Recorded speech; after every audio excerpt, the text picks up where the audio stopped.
এই যে আজকে দেখেন, এই যে আস্ত ইঁদুর, তাজা ইঁদুর, কিন্তু এই প্রিন্টারটার মধ্যে ইঁদুরে কিভাবে ক্ষতি করেছে। যে রিবন গুলো ছিল, এর এই রিবন কেটে দিয়েছে। আমি যদি দেখাই আপনাদেরকে রিবন, তাহলে এই যে রিবন, একটা প্রিন্টারের কি পরিমাণ ক্ষতি করে এই ইঁদুরে। শুধু প্রিন্টার না, সব কিছু ডিভাইসের আরো অনেক জায়গায় কিন্তু ও কেটেছে। প্রিন্টারটা পাওয়ার নিচ্ছে না, আমি প্রিন্টারটা খুলে দেখছি যে এইরকম ভাবে ইঁদুর একটা পার হয়ে আসলো।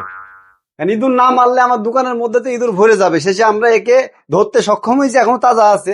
যদিও আমি এইরকম প্রাণী হাতে করে মারতে আমার কষ্ট হয়, আমি ফেলে দেবো একে। তো আমাদের এই প্রিন্টার গুলোকে কিন্তু ইঁদুরের হাত থেকে রক্ষা করা খুব জরুরি।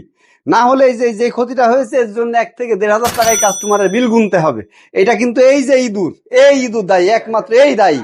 আপনারা এই ইঁদুরকে, এই ইঁদুরের বিচার আপনাদের কাছে দিলাম, আপনারা বিচার করে দেবেন। এই যে এই কাস্টমারের 1-1,500 টাকার একটা ক্ষতি করে দিয়েছে এই ইঁদুরে, এই ইঁদুরের বিরুদ্ধে কি কি ব্যবস্থা নেওয়া যায় আপনারা আমাদেরকে বলবেন, টনিক কম্পিউটারকে জানাবেন।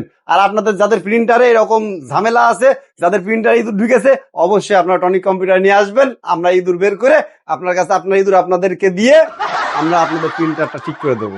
ভালো থাকবেন, সুস্থ থাকবেন। আসসালামু আলাইকুম।